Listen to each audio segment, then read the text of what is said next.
अस्सलाम वालेकुम, मैं हूं मुर्तज़ा डार। आज हम बात करेंगे सिंध में होने वाले वाक़े के हवाले से, जो पुलिस के घर जाने का है या पुलिस की छुट्टी की दरख्वास्त देने का मामला है, जो इतना बड़ा मसला हो गया हुआ। ये सारा वाक़या जो शुरू हुआ उसके बारे में आपको बताता चलूँ। ये वाक़या शुरू कैप्टन सफदर की गिरफ़्तारी से हुआ। कैप्टन सफदर मज़ार क़ायद पर पहुँचे, मरीम नवाज़ के हमरा बहुत सारे और पार्टी कारकुनान थे। वहाँ जाके उन्होंने कब्र पर नारेबाजी करनी शुरू कर दी। उस नारेबाजी के नतीजे में उनकी पार्टी समेत, पीपल्स पार्टी समेत, पाकिस्तान तहरीक इंसाफ समेत जितने भी लोग हैं, उन्होंने इस चीज़ को कंडेम किया, पसंद नहीं किया। उन्होंने कहा जी मज़ार क़ायद पर जाएँ और जाके आप वहाँ पर वोट को इज़्ज़त दो के नारे लगाएँ। तो वो उस मज़ार की, उस कब्र की, उस कायद की जो है वो तहज़ीक है या ये नहीं होना चाहिए था।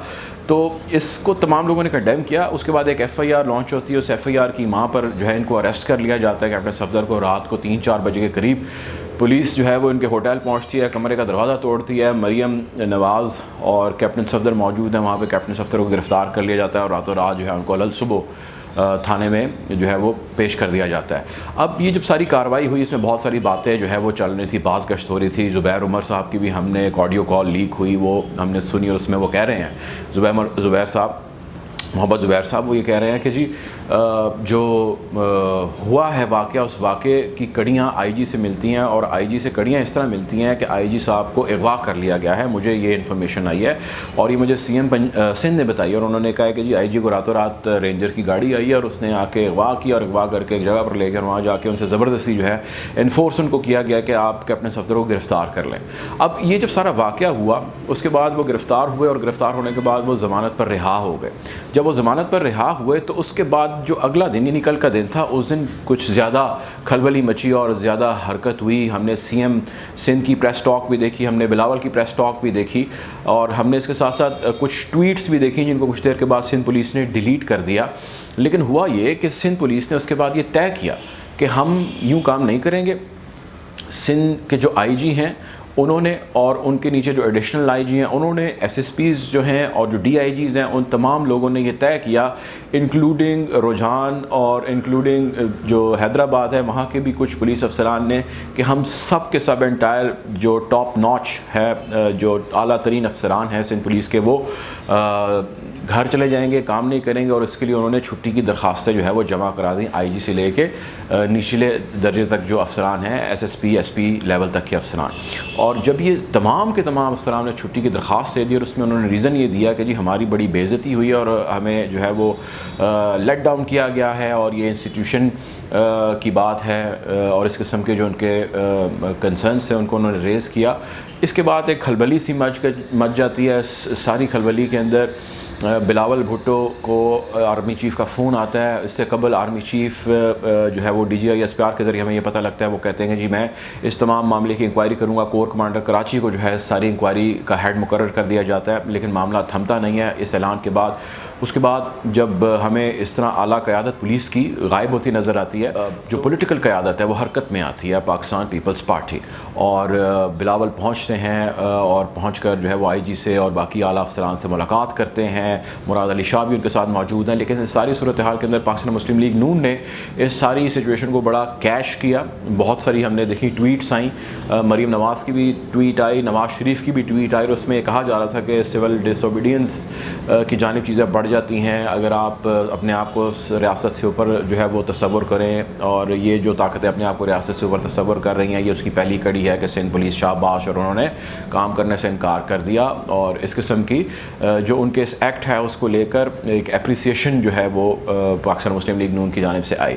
अब आर्मी चीफ़ ने जब रब्ता किया बिलावल भुट्टो को और उनको एश्योर किया कि इस सारे मामले को मैं ख़ुद लुक आफ्टर करूँगा और इसको न्यूट्रल होकर जो है वो देखूँगा और इसकी इंक्वायरी जो है कमेटी बना दी गई और मैं कोशिश करूँगा कि हम जल्द अज जल्द इसकी तह तक पहुँच सके। इस एश्योरिटी के बाद हमने देखा ये कि बिलावल भुट्टो ने बात की IG से और बाकी आला अफसरान से, जिसके बाद IG सिंध ने अपना जो है जो छुट्टी उन्होंने फोर्स ली, जिस पे वो जाना चाह रहे थे, उन्होंने वो लीव कैंसिल की या विड्रॉ की या उन्होंने वापस ले ली। और उसके बाद जो बाकी पुलिस के अफसरान हैं, इतलात यही कि वो भी अपनी छुट्टियां जो है वो जिसके लिए रिक्वेस्ट उन्होंने की है उनको रिक्वेस्ट को नल एंड वॉइड करके वो वापस ले रहे हैं। अब ये जो सारा मामला हुआ है, इस सारे मामले में गौर तलब बहुत सारी बातें हैं। इन बातों में एक बड़ी बात यह है कि इससे कबल मुराद अली शाह जो CM सिंध है, उन्होंने एक प्रेस टॉक की और उन्होंने कहा कि इस सारी हरकत के पीछे जो है वो एक वफाक का वज़ीर शामिल है, और वफाकी वज़ीर का जो है वो नाम अभी नहीं मैं बताऊँगा, लेकिन आने वाले मुनासिब वक्त में मैं उसका नाम भी बताऊँगा कि किसने ये सारी हरकत की। हमारा सवाल ये है कि क्या वफाकी वज़ीर इतना ताकतवर है कि वो आए और सिंध के अंदर आके पुलिस के IG को अगवा करे और अपने पास किसी जगह पर हफ्ते बेजा में रखे और उसको इंस्ट्रक्ट करे और कहे कि भाई जी आपने इस शख्स को गिरफ़्तार करना है और रातों रात आपने गिरफ़्तार करना है, बल्कि कुछ ही घंटों के अंदर गिरफ़्तार करना है। फिर दूसरी चीज़ ये कि बार बार कहा जा रहा है कि जी सारे मामले के पीछे फ़ौज है और ये फ़ौज ने इस सारे मामले को करने में एक बड़ा रोल प्ले किया है, रेंजर्स की गाड़ियाँ आई हैं और IG को अगवा कर लिया। तो हमारा सवाल ये है कि भाई IG को क्या अगवा करना इतना आसान है? क्या फ़ौज की रेंजर्स की गाड़ियाँ आएँ और IG को उठा के ले जाएँ, बाकी की सारी जितनी भी फ़ोर्स है वो तकती रह जाए कि हमारे IG को दूसरी एक फ़ोर्स उठा कर ले गई और ले जाकर वो एक अरेस्ट को अमल में लेकर आ रही है। सो ये सारी एक सूरत हाल जब बिल्ट हुई, उसमें बहुत सारी राय, बहुत सारी जो है कयास राइयाँ जो हैं वो जारी हैं, लेकिन एक चीज़ जो बड़ी एविडेंट है और एक चीज़ जिसके ऊपर ज़्यादातर लोग जिस पर सहमत हैं वो ये है कि सिंध गवर्नमेंट ने विद द हेल्प ऑफ जो लोकल ब्यूरोक्रेसी है इस पूरी चीज़ को प्लान आउट किया, और प्लान आउट करके वो उन्होंने राइट किया या रॉन्ग किया ये एक अलहदा चीज़ है, इस पर एक अलहदा बहस है और उस पर बहुत सारी अप्रिसिएशन है, ज़्यादातर अप्रिसिएशन है, कोई कंडेमिनेशन कोई ऐसा हमने देखी नहीं है कि लोगों ने कहा कि नहीं जी सिंध पुलिस ने बड़ा गलत किया, उनको नहीं करना चाहिए था। ज़्यादातर लोगों ने इसको कंडेम नहीं किया, उन्होंने अप्रिशिएट किया इस एक्ट को। सिंध पुलिस इस सारे को पेश करती है, बढ़ती है कदम आगे, अपनी छुट्टियां अप्लाई करती है और एक क्या कहना चाहिए जबरी रुख्सत पर जाने की बात करती है ख़ुद, और वो ये बात करती है कि जी हमें डैमेज किया गया, हमारी बेइज्जती की गई है और हम अंडर प्रोटेस्ट जो है वो छुट्टियों पर जा रहे हैं। जब इंटरवेंशन होती है यहाँ पर प्रोविंशियल गवर्नमेंट की, जिसमें बिलावल भुट्टो जरदारी और CM आते हैं और आके उनको इंश्योरिटी देते हैं और उनको श्योरिटी देने के बाद कहते हैं कि जी मामलात की इंक्वायरी चल रही है और इंक्वायरी का रिज़ल्ट जब तक नहीं आ जाता तब तक आप लोग ऑफिस में आएँ और आकर बैठें और मामलात को कंट्रोल करें। अब इस सारे मामले में बहुत सारे क्वेश्चन हैं, उन क्वेश्चन में बड़ा क्वेश्चन ये है कि अगर ऐसा हो जाता तो कहाँ पर सिंध गवर्नमेंट स्टैंड करती?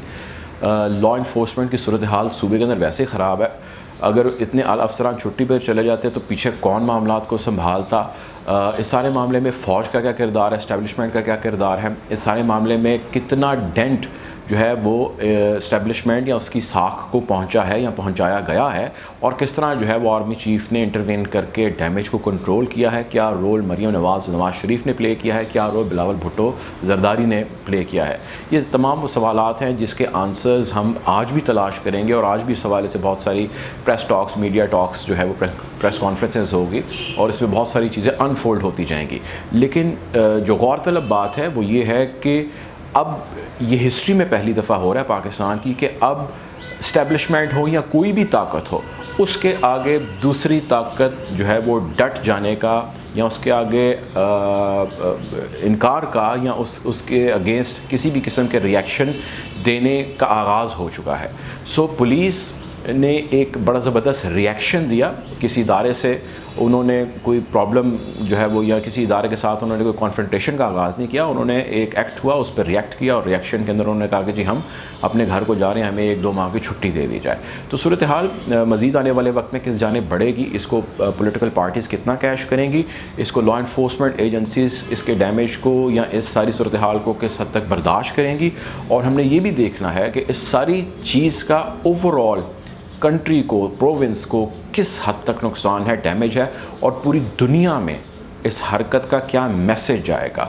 आप इमेजिन कीजिए जब इंटरनेशनल अखबारात ये ख़बर लगाएंगे या कुछ ने लगाई होगी जिसमें ये लिखा होगा कि एक स्टेट, एक प्रोविंस की पुलिस ने जो है वो काम करने से इनकार कर दिया इस वाक़े हो जाने के बाद, तो इसका ओवरऑल पाकिस्तान पे और पूरी दुनिया पे किस किस्म का जो है इम्पैक्ट होगा और किस किस्म का मैसेज आएगा। इस हवाले से मज़ीद आपको अपडेट्स देते रहेंगे। ये सारा वाक़या क्यों हुआ, कैसे हुआ, वो हमने आप तक पहुंचाया। मज़ीद आपके पास हम ख़बरें, एनालिसिस और डिटेल्स लेकर आते रहेंगे। अगर आप मज़ीद इन्फॉर्मेशन चाहते हैं, ख़बरों के हवाले से कुछ तबसरा या तज्ज़िया या डिटेल्स चाहते हैं, तो हमारे चैनल को सब्सक्राइब करें, बेल आइकन प्रेस करें ताकि आप तक नोटिफिकेशन बर वक्त पहुँच सके। बहुत शुक्रिया, अल्लाह हाफ़िज़।